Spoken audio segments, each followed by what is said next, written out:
ಕರ್ಮದ ಲಕ್ಷಣವನ್ನು ನಾವು ಕೇಳ್ತಾ ಇದ್ದೇವೆ. ಮೊದಲೇ ಏಕಾದಶಿ, ಅದರಲ್ಲಿಯೂ ಕೂಡ ವಿಷಯವೂ ಕೂಡ ಏಕಾದಶಿ ಅಷ್ಟೇ ಕಠಿಣ. ಕರ್ಮದ ಲಕ್ಷಣ ಏನು ಹೇಳಿದ್ವಿ ಅಂತಂದರೆ ಕ್ರಿಯಾಜನ್ಯ ಫಲಾಶ್ರಯತ್ವಂ. ಒಂದು ಕ್ರಿಯೆ ಇದೆ, ಆ ಕ್ರಿಯೆಯಿಂದ ಹುಟ್ಟುವ ಫಲಕ್ಕೆ ಯಾವುದು ಆಶ್ರಯವೋ ಅದು ಕರ್ಮ ಅಂತ ನಾವು ಸಾಮಾನ್ಯವಾಗಿ ಈಗ ತಿಳಿದಿದ್ದೇವೆ. ಇದು ಸರಿಯಲ್ಲ ಅಂತ ಖಂಡನೆಯನ್ನು ಮಾಡ್ತಾ ಇದ್ದೇವೆ. ಯಾಕೆ ಅಂದರೆ ಅದಕ್ಕೆ ಅನೇಕ ಉದಾಹರಣೆಗಳನ್ನು ಕೊಟ್ವಿ. ಈಗ ಇನ್ನೊಂದು ಉದಾಹರಣೆ ಸರಿ ಇಲ್ಲ ಅಂತನ್ನೋದಕ್ಕೆ ಏನು ಅಂದರೆ, ನಾನು ಘಟವನ್ನು ತಿಳಿಯುತ್ತೇನೆ. ಸಂಸ್ಕೃತದಲ್ಲಿ ಅಹಂ ಘಟಂ ಜಾನಾಮಿ ಅಂತ ಹೇಳ್ತೇವೆ. ಹಾಗಾದರೆ ಇಲ್ಲಿ ಯಾವುದು ಕರ್ಮ ಅಂದರೆ ಘಟ ಕರ್ಮ, ನಾನು ಕರ್ತ, ತಿಳಿಯುವಿಕೆ ಅನ್ನುವುದು ಕರ್ಮ. ಇದು ಕ್ರಿಯಾಪದ. ಈಗ ಘಟವು ಕರ್ಮವಾಗಬೇಕಾದರೆ ನಿಮ್ಮ ಪ್ರಕಾರ ಘಟದಲ್ಲಿ ಏನು ಬರಬೇಕು ಅಂದರೆ ಕರ್ಮದ ಲಕ್ಷಣ ಬರಬೇಕು. ಕರ್ಮದ ಲಕ್ಷಣ ಏನು ಹೇಳಿದ್ದೀರಿ? ಕ್ರಿಯಾಜನ್ಯ ಫಲಾಶ್ರಯ. ಕ್ರಿಯಾ ಅಂದರೆ ಯಾವುದಿಲ್ಲಿ? ಹೋಗೋದು ಬರೋದು ಕ್ರಿಯಾ ಅಲ್ಲ. ಇಲ್ಲಿ ತಿಳಿಯುವಿಕೆ. ತಿಳಿಯುವಿಕೆ ಅಂತಂದರೆ ಜ್ಞಾನ ಅಂತ ಅರ್ಥ. ತಿಳಿಯುವಿಕೆ ಅಂದರೆ ಏನರ್ಥ? ಜ್ಞಾನ. ಹಾಗಾದರೆ ಜ್ಞಾನಜನ್ಯವಾದಂತಹ ಫಲ ಯಾವುದು ಅನ್ನೋದೇ ಈಗ ನಮಗೆ ಸಮಸ್ಯೆ ಆಗಿಬಿಟ್ಟಿದೆ. ಹೋದ ಬಾರಿ ನಿಮ್ಮನ್ನು ಕೇಳಿದೆ, ಏನಪ್ಪ ಜ್ಞಾನಜನ್ಯವಾದ ಫಲ ಯಾವುದು ಅಂತ. ಅದರದ್ದು ದೊಡ್ಡ ಲಿಸ್ಟ್ ಇದೆ. ಬರೀ ಲಿಸ್ಟು ಮಾತ್ರ ಅಲ್ಲ, ಒಬ್ಬೊಬ್ಬ ಮತದವರು ಒಬ್ಬೊಬ್ಬರು ಜ್ಞಾನಜನ್ಯವಾದ ಫಲ ಬೇರೆ ಬೇರೆ ಅಂತ ಹೇಳ್ತಾರೆ. ನಿಮಗೆ ಜ್ಞಾನ ಆಯಿತು, ಜ್ಞಾನ ಆದರೆ ಏನಾಯಿತು? ಅದೇ ಫಲ. ಜ್ಞಾನ ಆದರೆ ಜ್ಞಾನ ಆಯಿತು ಅಂತ ಇವರು ಉತ್ತರ ಕೊಟ್ಟರು. ಜ್ಞಾನ ಆದರೆ ಜ್ಞಾನ ಆಗಲಿ, ಯಾರು ಬೇಡ ಅಂದರೆ ಮುಂದೆ ಇಲ್ಲ, ನಾನು ಅದನ್ನು ತೆಗೆದುಕೊಳ್ಳಿಕ್ಕೆ ಹೋದೆ ಅಥವಾ ಅದನ್ನು ತಗೊಂಡೆ, ಅದನ್ನು ಉಪಯೋಗಿಸಿದೆ, ಅದರಿಂದ ಸುಖಪಟ್ಟೆ, ಏನಾದರೂ ಒಂದು ಹೇಳಬೇಕಲ್ಲ, ಏನಾದರೂ ಒಂದು ಹೇಳಬೇಕಲ್ಲ. ಅಥವಾ ನೀವು ಕೊನೆಗೆ ಜ್ಞಾನ ಆಯಿತು, ಜ್ಞಾನ ಆದದ್ದಕ್ಕೆ ನನಗೆ ತಪ್ಪು ತಿಳುವಳಿಕೆ ಹೋಯಿತು, ಅಜ್ಞಾನ ಹೋಯಿತು, ಯಾವುದಾದ್ರು ಹೇಳಿ, ಯಾರು ಬೇಡ ಅಂದಿದ್ದಾರೆ. ಜನರಲ್ ಆಗಿ ಸ್ವೀಕಾರ ಮಾಡಿದ್ರೆ ಅಂತ ಹೇಳ್ಬಿಡೋದು. ಸ್ವೀಕಾರ ಎಲ್ಲ ಕಡೆ ಎಲ್ಲಿ ಮಾಡ್ತೀರಿ? ನಿಮ್ಗೆ ಯಾವುದೋ ಒಂದು ಅಮೇರಿಕಾದ ಜ್ಞಾನ ಆಯಿತು, ನೀವೇನು ಸ್ವೀಕಾರ ಮಾಡ್ತೀರಿ? ಜ್ಞಾನ ಸ್ವೀಕಾರ, ಜ್ಞಾನ ಬಂದ್ಬಿಟ್ಟಿದೆಯಲ್ಲ, ಸ್ವೀಕಾರ ಏನು ಮಾಡೋದು? ಮತ್ತೆ ಜ್ಞಾನ ಬಂದ್ಬಿಟ್ಟಿದ್ದಲ್ಲ ಆಲ್ರೆಡಿ. ನಿಮಗೆ ನೀವೇನೋ ಕೇಳಿದಿರಿ, ಕೇಳಿದ ತಕ್ಷಣ ಜ್ಞಾನ ಬಂತು, ಮುಗೀತು. ಮುಂದೆ ಮುಂದೆ ಆನಂದ ಆಯಿತು ಅಂತ ಹೇಳಿ, ದುಃಖ ಆಯಿತು ಅಂತ ಹೇಳಿ ಸ್ವೀಕಾರ ಮಾಡೋದ್ರೆ ಏನು ಸ್ವೀಕಾರ? ಈಗ ನಿಮ್ಗೆ ಸುಧಾದ ಜ್ಞಾನ ಆಯಿತು, ಆನಂದ ಆಯಿತು. ಯಾವುದೋ ಕೆಟ್ಟ ಸುದ್ದಿಯ ಜ್ಞಾನ ಆಯಿತು, ದುಃಖ ಆಯಿತು, ಇಷ್ಟೇ. ಹಾಗಾದ್ರೆ ಜ್ಞಾನ ಆಯಿತು ಅಂದರೆ ಏನು? ಒಬ್ಬೊಬ್ಬರು ಒಂದೊಂದು ಹೇಳ್ತಾರೆ. ಯಾವುದು ಅದನ್ನು ನಾವು ಒಪ್ಪಿಟ್ಕೊಳ್ಳಿಕ್ಕೆ ಬರೋದಿಲ್ಲ. ಅದರಲ್ಲಿ ಮೀಮಾಂಸಕರು ಅಂತ ಇದ್ದಾರೆ. ಆ ಮೀಮಾಂಸಕರು ಜ್ಞಾನದಿಂದ ಹುಟ್ಟುವ ಫಲ ಏನು ಅಂತಂದರೆ ಜ್ಞಾತತ ಅಂತ ಒಂದು ಹೊಸದು ಹೇಳ್ತಾರೆ. ಏನಂತ ಹೇಳ್ತಾರೆ? ಜ್ಞಾತತ ಅಂತ. ಜ್ಞಾತತ ಅಂದರೆ ಅದೊಂದು ಧರ್ಮ. ಈಗ ನನಗೆ ಜ್ಞಾನ ಆದರೆ ನನ್ನಲ್ಲಿ ಜ್ಞಾನ ಬರುತ್ತೆ. ನನಗೆ ಜ್ಞಾನ ಆದರೆ ಏನಾಗುತ್ತೆ? ನನ್ನಲ್ಲಿ ಜ್ಞಾನ ಬರುತ್ತೆ. ನನಗೆ ಯಾವುದರ ಜ್ಞಾನ ಆಯಿತು? ಘಟದ ಜ್ಞಾನ ಆಯಿತು. ಹಾಗಾದ್ರೆ ಘಟಕ್ಕೇನು ಬಂತು ಅಂದರೆ ಘಟದಲ್ಲಿ ಒಂದು ಜ್ಞಾತತ ಅಂತ ಧರ್ಮ ಬರುತ್ತೆ. ನನ್ನಿಂದ ಜ್ಞಾತವಾಗುವಿಕೆ ಅಂತ. ಇದು ಜ್ಞಾನದಿಂದ ಜನ್ಯವಾದ ಫಲ ಅಂತ ಅವರ ಮತದ ಪ್ರಕಾರ. ಅಂತೂ ಜ್ಞಾನದಿಂದ ಜನ್ಯವಾದ ಫಲ ಅಂದರೆ ಜ್ಞಾತತ. ಆ ಜ್ಞಾತತಕ್ಕೆ ಘಟ ಆಶ್ರಯ ಆಯಿತು. ಆಶ್ರಯ ಆದದ್ದರಿಂದ ಜ್ಞಾನಜನ್ಯ ಫಲಾಶ್ರಯತ್ವ ಘಟದಲ್ಲಿ ಬಂದದ್ದರಿಂದ ಘಟ ಕರ್ಮವಾಗಲಿ ಅನ್ನುವುದಾಗಿ ಭಾಟ್ಟ ಮತದ ಪ್ರಕಾರ ಅಭಿಪ್ರಾಯ ಪಡ್ತಾರೆ. ಇದು ಸರಿ ಅಲ್ಲ ಅಂತ ನಾವು ಹೇಳಬೇಕಾಗಿದೆ. ಯಾಕೆ ಅಂತಂದರೆ ಜ್ಞಾತತ ಅಂತನ್ನೋದು ಘಟದಲ್ಲಿ ಬರ್ತದೆ ಅಂತನ್ನೋದು ತಪ್ಪು ಮಾತು. ಯಾಕೆ ಅಂದರೆ ನಮಗೆ ಜ್ಞಾನ ಆದರೆ ವಿಷಯದಲ್ಲಿ ಯಾವುದೇ ತರಹದ ಬದಲಾವಣೆ ಆಗುವುದಿಲ್ಲ. ಏನಾಗುವುದಿಲ್ಲ? ನನ್ನಲ್ಲಿ ಬದಲಾವಣೆ ಆಗ್ಬೋದು. ಈಗಾಗಲೇ ಹೇಳಿದ್ದಲ್ಲ, ನನಗೆ ಜ್ಞಾನ ಆದರೆ ಏನಾಗ್ಬೋದು? ಅಜ್ಞಾನ ಹೋಗ್ಬೋದು, ಸುಖ ಆಗ್ಬೋದು, ದುಃಖ ಆಗ್ಬೋದು. ಆದರೆ ವಿಷಯಕ್ಕೇನಾಗ್ತದೆ? ವಿಷಯದಲ್ಲಿ ಜ್ಞಾತತ ಬರೋದಿಲ್ಲ, ಜ್ಞಾತತ ಹೋಗೋದಿಲ್ಲ, ಯಾವುದೇ ತರಹದ ಬದಲಾವಣೆ ಆಗೋದಿಲ್ಲ. ಇದನ್ನು ನಾವು ನಿರಾಕರಣೆ ಮಾಡಿದ್ದೇವೆ. ಅಷ್ಟೇ ಅಲ್ಲದೆ ನಮಗೆ ಜ್ಞಾನ ಆದರೆ ಆ ವಸ್ತುವಿನಲ್ಲಿ ಜ್ಞಾತತ ಬರೋದಾದರೆ ನಮಗೆ ಭವಿಷ್ಯತ್ ಕಾಲದ ಜ್ಞಾನ ಆಗ್ತದೆ. ಯಾವುದೋ ಮುಂದೆ ನನಗೆ ಮೊಮ್ಮಗ ಹುಟ್ಟುತ್ತಾನೆ ಅಂತ ಜ್ಞಾನ ಆಯಿತು. ಆದರೆ ಜ್ಞಾತತ ಎಲ್ಲಿ ಬರಬೇಕು? ಅಲ್ಲ, ಬರಲಿಕ್ಕೆ ಆ ಮೊಮ್ಮಗ ಇಲ್ಲೇ ಇಲ್ಲಲ್ಲ ಈಗ. ಅದರಂತೆ ಹಿಂದೆ ಪಾಂಡವರು ಇದ್ದರು ಅಂತ ಜ್ಞಾನ ಬಂತು. ಜ್ಞಾತತ ಎಲ್ಲಿರಬೇಕು? ಅವ ವಿಷಯನೇ ಇಲ್ಲಲ್ಲ. ಹಾಗಾದರೆ ಜ್ಞಾತತ ವಿಷಯದಲ್ಲಿ ಬರೋದೇ ಜ್ಞಾನಜನ್ಯ ಫಲಕ್ಕೆ ಆಶ್ರಯ ಅಂತ ನೀವೇನು ಹೇಳ್ತಾ ಇದ್ದೀರಿ, ಇದು ಸರಿಯಲ್ಲ ಅಂತ ಇದನ್ನು ಪ್ರಮಾಣ ಪದ್ಧತಿಯಲ್ಲೇ ಖಂಡನೆ ಮಾಡಿದ್ದೇವೆ. ಇಲ್ಲಿ ಅಲ್ಲ, ಏನು ಗೊತ್ತಾಯ್ತಾ? ಪ್ರಮಾಣ ಪದ್ಧತಿಯಲ್ಲೇ ಈ ವಿಷಯವನ್ನು ಜ್ಞಾನಜನ್ಯವಾದ ಫಲ ಯಾವುದು ಅನ್ನೋದನ್ನು ವಿಚಾರ ಮಾಡಿ ಖಂಡನೆ ಮಾಡಿದ್ದೇವೆ. ಮುಗಿದೋಯ್ತು. ನೋಡಿ, ವರ್ತಮಾನೇಪಿ, ಇನ್ನೊಂದ್ಸಲಿ, ವರ್ತಮಾನೇಪಿ ಘಟಾದೌ ನ ಜ್ಞಾನಾದಿಜನ್ಯಂ ಫಲಂ ಉಪಲಭ್ಯತೆ. ನಿಮಗೇನು ಅಹಂ ಘಟಂ ಜಾನಾಮಿ ಅಂತ ಬಂದಿದೆ. ಏನಂತ ಬಂದಿದೆ? ಇಲ್ಲಿ ಯಾವುದು ಕರ್ಮ ಆಗಬೇಕು? ಯಾಕೆ ವಿಚಾರ ಮಾಡ್ತಾ ಇದ್ದೀರ ಅಷ್ಟು? ಯಾವುದು ಕರ್ಮ ಆಗಬೇಕು? ಘಟ ಕರ್ಮ ಆಗಬೇಕಾದ್ರೆ ಘಟದಲ್ಲಿ ಏನು ಬರಬೇಕು? ಜ್ಞಾನಜನ್ಯ ಫಲ ಬರಬೇಕು. ಈಗ ಜ್ಞಾನಜನ್ಯವಾದ ಫಲ ಯಾವುದು? ಜ್ಞಾತತ. ಅದನ್ನೇ ಹೇಳ್ತಾರೆ. ವರ್ತಮಾನವಾದ ಘಟದಲ್ಲಿ ಜ್ಞಾನದಿಂದ ಜನ್ಯವಾದ ಫಲ ಬರೋದಿಲ್ಲ. ತಥಾಹಿ, ಯಾಕೆ ಬರೋದಿಲ್ಲ ಅಂದರೆ ನ ತಾವದ್ ಜ್ಞಾತತ. ಜ್ಞಾನದಿಂದ ಜನ್ಯವಾದ ಫಲ ಯಾವುದಪ್ಪ ಅಂದರೆ ಜ್ಞಾತತ ಅಂತ ಕೆಲವರು ಹೇಳ್ತಾರೆ. ಆದರೆ ನಿರಾಕರಿಷ್ಯಮಾಣತ್ವಾತ್, ಅದನ್ನು ನಾವು ಮುಂದೆ ನಿರಾಕರಣೆಯನ್ನು ಮಾಡಿದ್ದೇವೆ. ಆದ್ದರಿಂದ ಅದನ್ನು ನಾವು ಜ್ಞಾನಜನ್ಯ ಫಲ ಅಂತ ಹೇಳಲಿಕ್ಕೆ ಬರೋದಿಲ್ಲ.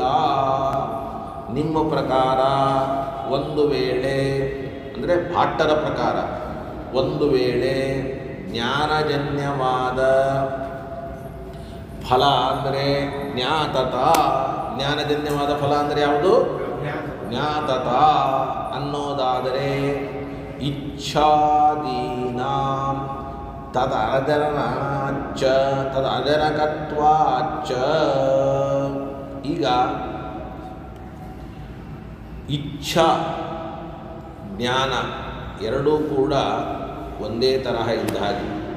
ಒಂದೇ ತರಹ ಅಂದರೆ ಯಾವುದು ಒಂದೇ ತರಹ ಅಂತ ಕೇಳಿದರೆ ಎರಡಕ್ಕೂ ಕೂಡ ವಿಷಯ ಇರುತ್ತೆ.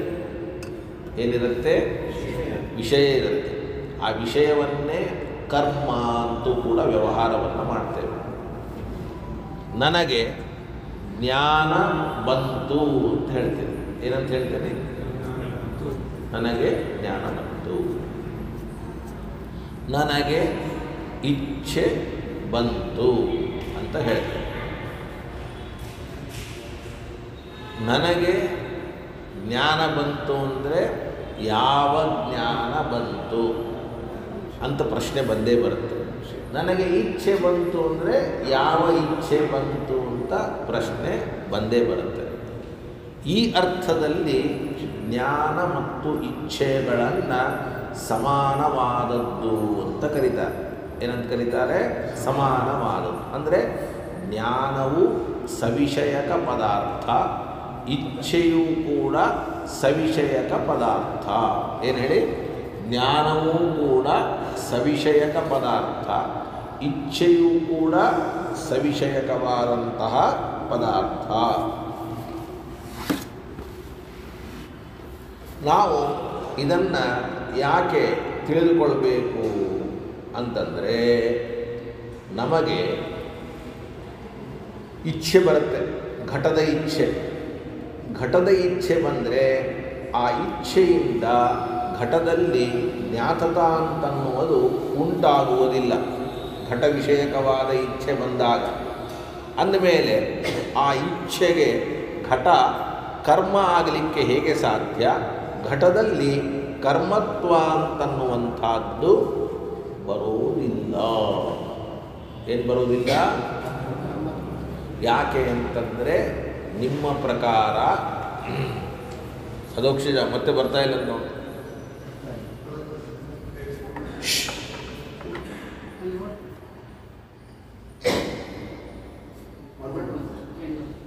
ಏನು ಗೊತ್ತಾಯ್ತಾ? ಏನು ಹೇಳಿ?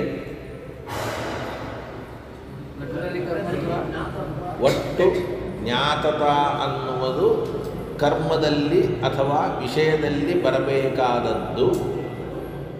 ಜ್ಞಾನ ನಮಗಾದಾಗ ಘಟದಲ್ಲಿ ಬರೋದಿಲ್ಲ. ಹಾಗೆ ಒಂದರ ಇಚ್ಛೆ ಬಂದಾಗಲೂ ಕೂಡ ಆ ಇಚ್ಛೆಗೆ ಯಾವುದು ವಿಷಯವಾಗಿದೆಯೋ ಅದರಲ್ಲಿಯೂ ಕೂಡ ಜ್ಞಾತತ ಅಂತನ್ನತಕ್ಕಂಥದ್ದು ಬರೋದಿಲ್ಲ. ಮುಗಿದೋಯ್ತು. ನಾಪಿ ಸಂಸ್ಕಾರಾದಿಕಂ, ಇಲ್ಲ ಜ್ಞಾನದ ಫಲ ಜ್ಞಾತತ ಅಲ್ಲ. ಜ್ಞಾನದ ಫಲ ಏನಲ್ಲ, ಜ್ಞಾತತ ಅಲ್ಲ. ಹಾಗಾದ್ರೆ ಯಾವುದು ಅಂತ ಕೇಳಿದರೆ ಸಂಸ್ಕಾರ. ಈಗ ನಿಮಗೆ ಜ್ಞಾನ ಬಂತು, ಆ ಜ್ಞಾನ ತಾನು ಏನನ್ನು ನಮಗೆ ಕೊಡುತ್ತೆ ಅಂತಂದರೆ ಸಂಸ್ಕಾರವನ್ನು ಕೊಡುತ್ತೆ. ಗೊತ್ತಿದೆಯೋ ಇಲ್ಲ ನಿಮಗೆ? ನಮಗೆ ಎಷ್ಟು ಆಶ್ಚರ್ಯ ಅಂತಂದರೆ, ಎಷ್ಟು ಜ್ಞಾನಗಳು ಬಂದಿದೆಯೋ ಅವು ಯಾವೂ ಕೂಡ ನಮ್ಮಲ್ಲಿ ಯಾವ ರೂಪದಲ್ಲಿರೋದಿಲ್ಲ, ಜ್ಞಾನ ರೂಪದಲ್ಲಿರೋದಿಲ್ಲ. ಆದರೆ ಯಾವ ರೂಪದಲ್ಲಿರುತ್ತೆ? ಸಂಸ್ಕಾರ ರೂಪದಲ್ಲಿರುತ್ತೆ. ಒಂದೂ ಕೂಡ ಹೋಗಿರೋದಿಲ್ಲ. ಇದು ಭಾಳ ದೊಡ್ಡದು. ಆದರೆ ನಮ್ಮ ನೆನಪಿಗೆ ಬರೋದಿಲ್ಲ, ಅದು ಬೇರೆ ವಿಷಯ. ಆದರೆ ಒಂದೇ ಒಂದು ಜ್ಞಾನವೂ ಕೂಡ ಸಂಸ್ಕಾರವನ್ನು ಹುಟ್ಟಿಸದೇ ಹೋಗೋದಿಲ್ಲ. ಇದನ್ನು ತಿಳ್ಕೊಳ್ಳಿ. ಕಲ್ಪನೆ ಬರಲಿಲ್ಲ ನಾ ಹೇಳಿದ್ದು? ಎಷ್ಟು ಜ್ಞಾನ! ಅದಕ್ಕೆ ಮನಸ್ಸು ಅಂತಂದರೆ ನಾವು ಏನು ಅಂತ ಅದನ್ನು ಅರ್ಥ ಮಾಡಿಕೊಳ್ಳಲಿಕ್ಕೆ ಸಾಧ್ಯ ಇಲ್ಲ. ಮನಸ್ಸು ಅಂತಂದರೆ ಇಷ್ಟು ಜಿ ಬಿ ಅಷ್ಟು ಜಿ ಬಿ ಅಂತ, ಎಷ್ಟು ಜಿ ಬಿ ಅಂತ. ಯಾಕೆಂದರೆ ಆ ಮನಸ್ಸೇ ನಮಗೆ ಅನಾದಿ ಕಾಲದಿಂದ ಇರೋದು. ಮೋಕ್ಷದವರೆಗೂ ಆ ಮನಸ್ಸೇ ಇರೋದು ನಮಗೆ. ಆ ಮನಸ್ಸಿನಲ್ಲಿ ಏನಿಲ್ಲ ಅಂದರೆ ಏನೂ ಇಲ್ಲ ಅಂತ ಹೇಳಲಿಕ್ಕೆ ಬರೋದಿಲ್ಲ. ಎಲ್ಲನೂ ಇದೆ, ಎಲ್ಲನೂ ಇದೆ. ಆದ್ದರಿಂದ ಜ್ಞಾನಕ್ಕೆ ಫಲ ಏನು ಅಂದರೆ ಸಂಸ್ಕಾರ ಅಂತ ನಾವು ಹೇಳ್ತೀವಿ. ಸಂಸ್ಕಾರವು ಎಲ್ಲಿ ಇದೆಯೋ ಅದು ಕರ್ಮ. ಗೊತ್ತಾಯ್ತಾ? ಮತ್ತಲ್ಲಿ ಹೋಗಬೇಕು ನಾವು. ಜ್ಞಾನಜನ್ಯವಾದ ಫಲ ಅಂದರೆ ಸಂಸ್ಕಾರ. ಸಂಸ್ಕಾರಕ್ಕೆ ಯಾವುದು ಆಶ್ರಯವೋ ಅದು ಕರ್ಮ ಅಂತ ನಾವು ಹೇಳ್ತೀವಿ. ಅಂತಂದರೆ ಇದನ್ನು ಕೂಡ ಹೇಳಲಿಕ್ಕೆ ಬರೋದಿಲ್ಲ. ಯಾಕೆ ಅಂದರೆ ತಸ್ಯ ಆತ್ಮನ್ನೇವ ಉತ್ಪಾದಾತ್. ಈಗ ನಾನು ಜ್ಞಾನವನ್ನು ಮಾಡಿಕೊಂಡೆ ಅಂದರೆ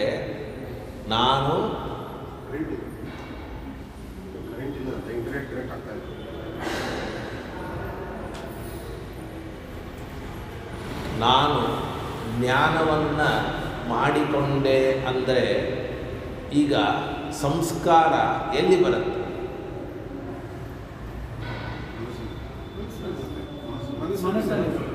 ಬೇರೆ ಹಂಗನ್ಬೇಡಿ, ನನ್ನಲ್ಲಿ ಬರುತ್ತೆ. ಘಟದಲ್ಲಿ ಬರೋದೇ. ಈಗ ಕರ್ಮ ಯಾವುದು? ಘಟವೋ ನಾನು? ಘಟ ಅಪ್ಪ, ಘಟ ಅಪ್ಪ. ಏನಪ್ಪ ಇದನ್ನ ಮಾತಾಡ್ತಿರಲ್ಲ? ಹಾಗಾದರೆ ಸಂಸ್ಕಾರ ಎಲ್ಲಿ ಇದೆಯೋ ಅದು ಕರ್ಮ ಆಗಬೇಕು. ಜ್ಞಾನಜನ್ಯವಾದ ಫಲ ಅಂದರೆ ಸಂಸ್ಕಾರ. ಸಂಸ್ಕಾರ ಎಲ್ಲಿ ಆಶ್ರಯ ಮಾಡಿಕೊಂಡಿದೆ ಅಂತಂದರೆ ಅದು ಕರ್ಮ ಆಗಬೇಕು. ಈಗ ಘಟದಲ್ಲಿ ಸಂಸ್ಕಾರ ಬರುತ್ತೋ ನನ್ನಲ್ಲಿ ಸಂಸ್ಕಾರ ಬರುತ್ತೋ, ಅದರ ನಾ ಕರ್ಮ ಆಗಿದ್ದೀನಾ? ಆಗೋದಿಲ್ಲ. ಇದೆ ಅರ್ಥ ಆಗಲಿಲ್ವ? ಇಷ್ಟೇ. ಜ್ಞಾನಜನ್ಯ ಫಲಾಶ್ರಯತ್ವ ಇದು ಎಲ್ಲಿ ಬರುತ್ತೋ, ಫಲಕ್ಕೆ ಯಾವುದು ಆಶ್ರಯವಾಗಿದೆಯೋ ಅದು ಕರ್ಮ. ಜ್ಞಾನದಿಂದ ಜನ್ಯವಾದ ಫಲ ಅಂತಂದರೆ ಸಂಸ್ಕಾರ ಅಂತ ನೀವೇನಾದರೂ ಅಂದರೆ ಆ ಸಂಸ್ಕಾರ ಆತ್ಮನಿಗೆ ಬರ್ತದೆ ಹೊರತಾಗಿ ವಿಷಯಕ್ಕೆ ಬರುವುದಿಲ್ಲ, ಕರ್ಮಕ್ಕೆ ಬರುವುದಿಲ್ಲ. ಆದ್ದರಿಂದ ನೀವು ಸಂಸ್ಕಾರಕ್ಕೆ ಯಾವುದು ಆಶ್ರಯವೋ ಅದನ್ನು ಕರ್ಮ ಅಂತ ಹೇಳಲಿಕ್ಕೆ ಸಾಧ್ಯ ಇಲ್ಲ. ಇಲ್ಲ. ನಾವು ಮತ್ತೆ ಇನ್ನೊಂದು ಹೇಳ್ತೇವಪ್ಪ, ಏನು ಅಂದರೆ ವ್ಯವಹಾರ. ಜ್ಞಾನಜನ್ಯವಾದ ಫಲ ಅಂದರೆ ಯಾವುದು? ಯಾಕೆಂದರೆ ನಿಮಗೇನಾದರೂ ಒಂದು ಗೊತ್ತಾಯಿತು, ಗೊತ್ತಾದ ತಕ್ಷಣ ನೀವು ಎರಡು ರೀತಿಯಾದ ವ್ಯವಹಾರ ಮಾಡ್ತೀರಿ. ಒಂದು ತೆಗೆದುಕೊಳ್ಳೋದು, ಕೊಡೋದು ವ್ಯವಹಾರ ಮಾಡ್ತೀರಿ. ಇನ್ನೊಂದು ಬಾಯಲ್ಲಿ ಹೇಳುವ ವ್ಯವಹಾರ ಮಾಡ್ತೀರಿ. ನಿಮ್ಗೆ ಗೊತ್ತಾಯ್ತಾ? ನಿಮ್ಗೆ ಯಾವುದರದ್ದು ಒಂದು ಪರಿಚಯ ಆಯಿತು ಘಟದ್ದು, ಅದನ್ನು ಘಟ ಅಂತ ಕರಿತೀರಿ, ಅಥವಾ ತಗೊಂಡು ಬಾ ಅಂತೀರಿ, ಕೊಡು ಅಂತೀರಿ. ಇದು ವ್ಯವಹಾರ. ಹಾಗಾದರೆ ಜ್ಞಾನದಿಂದ ಜನ್ಯವಾದ ಫಲ ಅಂದರೆ ಯಾವುದು ಅಂತಾಯಿತು? ವ್ಯವಹಾರ. ಜ್ಞಾನದಿಂದ ಜನ್ಯವಾದ ಫಲ ಅಂದರೆ ಯಾವುದಾಯಿತು? ವ್ಯವಹಾರ. ಆದರೆ ಆ ಜ್ಞಾನದಿಂದ ಜನ್ಯವಾದ ವ್ಯವಹಾರ ಅನ್ನುವ ಫಲಕ್ಕೆ ಯಾವುದು ಆಶ್ರಯವೋ ಅದನ್ನು ನಾನು ಕರ್ಮ ಅಂತೀನಿ ಅಂದರೆ ಆ ವ್ಯವಹಾರವನ್ನು ಮಾಡುವವನು ಕೂಡ ಆತ್ಮನೇ ಹೊರತಾಗಿ ಘಟ ಅಲ್ಲ. ವ್ಯವಹಾರಾಶ್ರಯತ್ವ ಅನ್ನೋದು, ಸಂಸ್ಕಾರಾಶ್ರಯತ್ವ ಅನ್ನೋದು ಆತ್ಮನಿಗೆ ಹೆಂಗೆ ಬಂತೋ ಹಾಗೆ ವ್ಯವಹಾರಾಶ್ರಯತ್ವವು ಕೂಡ ಆತ್ಮನಿಗೆ ಬರ್ತಾ ಇದ್ದದ್ದರಿಂದ ಕರ್ಮದಲ್ಲಿ ಈ ಲಕ್ಷಣ ಬರೋದಿಲ್ಲ. ಮೊದಲನೇದ್ದು ಜ್ಞಾತತ, ಎರಡನೆಯದ್ದು ಸಂಸ್ಕಾರ, ಮೂರನೆಯದ್ದು ವ್ಯವಹಾರ. ಇದನ್ನು ಕೂಡ ನೀವೇನಂದಿಗೆ ಬರೋದಿಲ್ಲ, ಜ್ಞಾನದಿಂದ ಜನ್ಯವಾದ ಫಲ ಅಂತ ಹೇಳಲಿಕ್ಕೆ ಬರೋದಿಲ್ಲ. ನಾಪಿ ವ್ಯವಹಾರ ವ್ಯವಹಾರಾದಿರೂಪಸ್ಯ ತಸ್ಯ ಕರ್ತೃನಿಷ್ಠತ್ವಾತ್ ಉಪಾದಾನಾದಿರೂಪಸ್ಯ ಉಪೇಕ್ಷಣೀಯ ಅವ್ಯಾಪ್ತೇಹೇ. ಅಷ್ಟೇ ಅಲ್ಲದೆ ನಾವು ಯಾವುದಾದರೂ ಕೂಡ ವ್ಯವಹಾರ ಅಂತಂದರೆ ತೆಗೆದುಕೊಳ್ಳೋದು, ಕೊಡೋದು ಅಂತ ಈ ರೀತಿಯಾಗಿ ಹೇಳಿದರೆ ಆಗ ನಾವು ಕೆಲವು ಕಡೆ ಆ ತರಹದ ಫಲ ಇರೋದಿಲ್ಲ. ಜ್ಞಾನ ಆಗಿರುತ್ತೆ, ಆ ತರಹದ ಫಲ ಇರೋದಿಲ್ಲ. ನೀವೇನಂದ್ರಿ, ಕರ್ಮ ಆಗಬೇಕಾದರೆ, ಜ್ಞಾನದಲ್ಲಿ ವಿಷಯ ಆಗಬೇಕಾದರೆ ಆ ತರಹದ ಫಲ ಇರಬೇಕು ಅಂತಂದರೆ, ನಾನು 100 ಜ್ಞಾನ ಮಾಡ್ಕೋತೀನಿ ಇವತ್ತು, ಆದರೆ ಅದರ ಕೊಡೋದು ತಗೊಳ್ಳೋದು ವ್ಯವಹಾರನೂ ಮಾಡೋದಿಲ್ಲ, ಅಥವಾ ಬಾಯಲ್ಲಿ ಹೇಳುವ ವ್ಯವಹಾರವನ್ನು ಕೂಡ ಮಾಡೋದಿಲ್ಲ. ಮಾಡ್ತೀರಾ ನೀವೆಲ್ಲ? ನಮಗೆ ಯಾವುದು ಬೇಕೋ ಅದನ್ನು ನಾವು ವ್ಯವಹಾರ ಮಾಡ್ತೇವೆ ಹೊರತಾಗಿ ನಮಗೆ ಬೇಡಾದದ್ದರ ಬಗ್ಗೆ ಜ್ಞಾನ ಆಗಿದೆ ಅದನ್ನು ತಿಳ್ಕೊಳ್ಳಿ. ಏನಾಗಿದೆ? ಆದರೆ ವ್ಯವಹಾರ ಇಲ್ಲ. ಜ್ಞಾನ ಆದ ಕ್ಷಣಕ್ಕೆ ವ್ಯವಹಾರ ಆಗಬೇಕು ಅಂತ ನೀವಂದರೆ ಎಲ್ಲಿದೆ ವ್ಯವಹಾರ? ಈಗ ಒಂದು 50 ಜನ ಪ್ರದಕ್ಷಿಣೆ ಆಗ್ತಾ ಇದ್ದಾರೆ, ನಮಸ್ಕಾರ ಆಗ್ತಾ ಇದ್ದಾರೆ, ನಾನು ಅವ್ರು ನೋಡ್ತಾ ಇದ್ದೀನಿ, ನನಗೆ ಅವ್ರ ಜ್ಞಾನ ಆಗ್ತಾ ಇದೆ, ಆದರೆ ಯಾವುದು ಅವ್ರು ಕರೆದಿಲ್ಲ, ಮಾತಾಡಿಸಿಲ್ಲ, ಬನ್ನಿ ಅಂದಿಲ್ಲ, ಅಥವಾ ಅವರಿಗೆ ಏನೋ ಅವ್ರ ಜೊತೆಗೆ ಅವರು ಅಂತ ವ್ಯವಹಾರ ಮಾಡಿ. ಹಾಗಾದರೆ ಜ್ಞಾನ ಆಗಿದೆಯೋ ಇಲ್ಲೋ ಹೇಳಿ? ಜ್ಞಾನಜನ್ಯವಾದ ಫಲ ಯಾವುದು? ಈಗಲೇ ಒಂದು ಪ್ರಶ್ನೆ ಮಾಡ್ಕೋತೀನಿ. ನಿಮ್ಮ ಮನೆಗೆ ಹೋಗಬೇಕಾದ್ರೆ ಒಂದು 100 ಆ ಕಡೆ ಈ ಕಡೆ ಬೋರ್ಡ್ ನೋಡ್ತೀರಿ. ದಿವಸನೂ ಆ ಮನೆ ಅದೇ ರೋಡ್ ನೋಡ್ತೀರಿ, ಬೋರ್ಡ್ ಮಾಡ್ತೀರಿ, ಅದರಿಂದ ಏನು ನಿಮಗೆ ವ್ಯವಹಾರ ಆಗಿದೆ? ಯಾವಾಗೋ ಯಾರೋ ಒಂದು ಅಡ್ರೆಸ್ ಕೇಳಿದರೆ ಓ ಅಲ್ಲಿ ನೋಡಿದ್ದೆ ಅಂತ ಅನ್ಬೋದು, ಅವೆಲ್ಲ ಅದು ಹೇಳ್ಬೇಡ್ರಿ, ಮತ್ತು ಅದನ್ನೆಲ್ಲ ಹೇಳ್ಕೊತ ಕೊಟ್ಬಿಡ್ರಿ. ಈಗ ತಾತ್ಪರ್ಯ ನಾನು ಹೇಳಿದ್ದು ಗೊತ್ತಾಯ್ತಾ? ಯಾವುದು ಉದಾಸೀನವಾದದ್ದಿರುತ್ತೋ ಆ ನಮಗೆ ಬೇಡಾದದ್ದು ಅದರ ಜ್ಞಾನ ಆದಾಗ ಅದರಲ್ಲಿ ಯಾವುದೇ ತರಹದ ವ್ಯವಹಾರ ಅಂತನ್ನತಕ್ಕಂಥದ್ದು ಇರೋದಿಲ್ಲ. ನೋಡಿ, ಉಪಾದಾನಾದಿರೂಪಸ್ಯ, ಉಪಾದಾನ ಅಂದರೆ ತೆಗೆದುಕೊಳ್ಳೋದು, ಅಂತಹ ವ್ಯವಹಾರ ಅನ್ನುವಂಥದ್ದು ಉಪೇಕ್ಷಣೀಯ ಅವ್ಯಾಪ್ತೇ. ಉಪೇಕ್ಷಣೀಯ ಅಂದರೆ ಉದಾಸೀನ, ಉಪೇಕ್ಷೆ ಮಾಡೋದು ಅಂತ ಅರ್ಥ. ನಮಗೆ ಬೇಡಾದದ್ದು, ಬೇಡಾದದ್ದು ಅಂದರೆ ಹೇಗಿದೆ? ಅದರ ಜ್ಞಾನ ಆಗತ್ತೆ, ಆದರೆ ಅದರಲ್ಲಿ ವ್ಯವಹಾರ ಅನ್ನುವುದು ಬರುವುದಿಲ್ಲ. ನಮಗೆ ಇದು ಬೇಡ, ನಮಗೆ ಜ್ಞಾನ ಆಗೋದು ಬೇಡ ಅಂತನ್ಲಿಕ್ಕೆ ಯಾರೂ ಬರೋದಿಲ್ಲ, ಯಾರಿಗೂ ಬರೋದಿಲ್ಲ. ಕಲ್ಪನೆ ಬರಲಿಲ್ವಾ? ಜ್ಞಾನ ಆಗಬೇಕಾದ್ರೆ ಜ್ಞಾನದ ಕಾರಣ ಇದ್ದುಬಿಟ್ರೆ ಸಾಕು, ಜ್ಞಾನ ಆಗ್ತದೆ. ಆದರೆ ಜ್ಞಾನಜನ್ಯವಾದ ಫಲ ಅದು ಬೇಕಂದರೆ ಆಗ್ತದೆ, ಇಲ್ಲದೆ ಇದ್ದರೆ ಆಗೋದಿಲ್ಲ. ಹೊರತಾಗಿ ಜ್ಞಾನದಂತೆ ಅಲ್ಲ. ಜ್ಞಾನವೇ ನಮಗೆ ಬೇಡ ಅನ್ನಲಿಕ್ಕೆ ಯಾರಿಗೂ ಬರೋದಿಲ್ಲ. ನೀವು ಕಣ್ಣು ತೆಗೆದಿದ್ದರೆ ಬೇಡ ಅಂದರೂ ಕೂಡ ಜ್ಞಾನ ಆಗ್ತದೆ. ಮೂಗು ನಿಮಗೆ ಬೇಡ ಅಂದರೂ ಕೂಡ ನಿಮಗೆ ಯಾವುದೋ ಒಂದು ವಾಸನೆಯನ್ನು ತಂದು ಕೊಡ್ತದೆ. ನಮಗೆ ಬೇಡ, ದುರ್ಗಂಧ ನಮಗೆ ಮಾಡ್ಕೋಬೇಕು ಅಂತ ಯಾರಿಗಾದರೂ ಇಚ್ಛೆ ಇರ್ತದಾ? ಬೇಡ ಅಂತ ಇಚ್ಛೆ ಇರ್ತದೆ, ಆದರೆ ಜ್ಞಾನ ಆಗ್ತದೆ. ಆದ್ದರಿಂದ ಉಪೇಕ್ಷಣೀಯವಾದ ವಸ್ತುವಿನಲ್ಲಿ ವ್ಯವಹಾರ ಇಲ್ಲದೇ ಇದ್ದದ್ದರಿಂದ ಜ್ಞಾನಜನ್ಯ ಫಲಾಶ್ರಯತ್ವಂ ಅಂತ ಹೇಳಲಿಕ್ಕೆ ಬರೋದಿಲ್ಲ. ತಸ್ಮಾತ್ ಕ್ರಿಯಾ ಸ್ವಾತಂತ್ರ್ಯಂ ಕರ್ತೃತ್ವಂ, ಆದ್ದರಿಂದ ಕ್ರಿಯೆಯನ್ನು ಮಾಡುವ ಸ್ವಾತಂತ್ರ್ಯವೇ ಕರ್ತೃತ್ವ, ಕ್ರಿಯಾ ವಿಷಯತ್ವವೇ ಕರ್ಮತ್ವ ಅಂತ ಹೇಳಬೇಕು. ಕೊನೆಗೆ ಏನು ಹೇಳಬೇಕು? ಕ್ರಿಯಾದ ಸ್ವಾತಂತ್ರ್ಯ ಇದು ಕರ್ತೃತ್ವ, ಕ್ರಿಯೆಯಲ್ಲಿ ವಿಷಯವಾಗುವಿಕೆ, ಫಲಗಿಲ ಬರೋದು ಅಂತೇನು ಹೇಳಬಾರ್ದು. ಕ್ರಿಯೆಗೆ ವಿಷಯ, ಕ್ರಿಯೆಗೆ ಕ್ರಿಯಾದ ಸ್ವಾತಂತ್ರ್ಯ ಯಾರಿಗಿದೆಯೋ ಅವನು ಕರ್ತ, ಕ್ರಿಯೆಗೆ ವಿಷಯವಾದದ್ದು ಕರ್ತ. ಇದು ನಮ್ಮ ಪ್ರಕಾರ. ಹೀಗೆ ಲಕ್ಷಣ ಹೇಳಿದರೆ ಯಾವ ವಿರೋಧವೂ ಕೂಡ ಬರೋದಿಲ್ಲ. ಬರದೇ ಇದ್ದದ್ದರಿಂದ ಕರ್ಮತ್ವ ಮತ್ತು ಕರ್ತೃತ್ವ ಒಂದೇ ವಸ್ತುವಿನಲ್ಲಿ ಬರಬಹುದು. ಅದು ಭೇದದಿಂದ ಕೂಡಿರಬೇಕು ಅಂತನ್ನುವ ನಿಯಮ ಅಂತನ್ನತಕ್ಕಂಥದ್ದು ಇಲ್ಲ. ಈಗ ಶುರುವಾಗಿದ್ದದೇ ನಮಗೆ ಏನು ಶುರುವಾಗಿದೆ? ಮತ್ತೆ ಹೋಗ್ಬಿಟ್ಟಿದೆ. ಕರ್ಮದ ಲಕ್ಷಣ ಯಾಕೆ ಬಂತು ಅನ್ನೋದೇ ಗೊತ್ತಿಲ್ಲ. ಯಾಕೆ?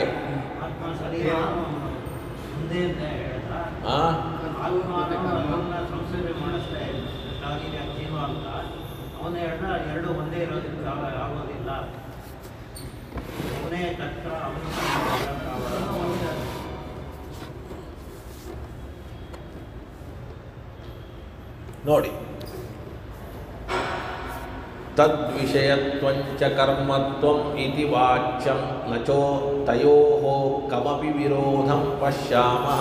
ಈ ತರಹ ಕರ್ತೃವಿನ ಲಕ್ಷಣ ಕರ್ಮದ ಲಕ್ಷಣವನ್ನು ಹೇಳಿದರೆ ಯಾವ ವಿರೋಧವೂ ಕೂಡ ಇಲ್ಲ. ಅನ್ಯಥಾ ಕರ್ಮಕರ್ತ್ರಾಪಿ ದುರ್ಲಭ ಸ್ಯಾತ್.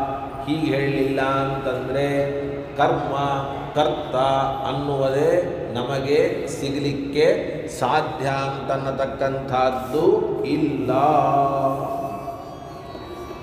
ಕಿಂಚ ಅಸ್ತಿ ತಾವತ್ ಕಾರಕಾಂತರ ಸಮಾವೇಶಃ ಕಾಂಸ್ಯಪಾತ್ರ್ಯಾ ಭುಂಕ್ತೆ ಕಾಂಸ್ಯಪಾತ್ರಾಂ ಭುಂಕ್ತೆ ಇತ್ಯಾದಿ ಪ್ರಯೋಗದರ್ಶನಾತ್ ತಥಾ ಕರ್ಮಕರ್ತೃರಪಿ ಸಮಾವೇಶೆ ಕೋ ವಿರೋಧಃ.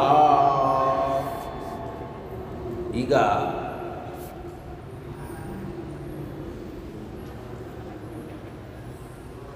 ನಾವು ಏನನ್ನು ಸಮರ್ಥನೆ ಮಾಡ್ತಾ ಇದ್ದೇವೆ ಅಂತಂದರೆ, ಜನರಲ್ಲಾಗಿ ಕರ್ಮ ಮತ್ತು ಕರ್ತೃಗಳು ಬೇರೆ ಆಗಿರುತ್ತೆ, ಆದರೆ ಕರ್ಮಕರ್ತೃಗಳು ಒಂದಾಗಬಹುದು ಅನ್ನೋದು ನಮ್ಮ ವಾದ. ಅದಕ್ಕಿಷ್ಟೊತ್ತು ತನಕ ಲಕ್ಷಣವನ್ನು ಹೇಳಿದ್ವಿ. ಏನಂತ? ಕರ್ಮ ಅಂತಂದರೆ ಏನು, ಕರ್ತ ಅಂದರೆ ಏನು, ಕ್ರಿಯೆಯಲ್ಲಿ ಸ್ವಾತಂತ್ರ್ಯ ಇದ್ದವನು ಕರ್ತ, ಕ್ರಿಯೆಗೆ ವಿಷಯವಾದದ್ದು ಕರ್ಮ. ಆಗ ಆತ್ಮನೇ ಕರ್ಮನೂ ಆಗ್ಬೋದು, ಆತ್ಮನೇ ಕರ್ತೃವೂ ಆಗ್ಬೋದು, ಹೀಗೆ ನೀವು ಲಕ್ಷಣ ಹೇಳಿದಾಗ. ಆದರೆ ಕ್ರಿಯಾಜನ್ಯ ಫಲಶಾಲಿತ್ವಂ ಅಂತ ಲಕ್ಷಣ ಹೇಳಿದಾಗ ಇದಕ್ಕೆ ಇನ್ನೊಂದು ಉಪೋದ್ಬಲಕವಾದ ಮಾತನ್ನು ಕೊಡ್ತಾರೆ.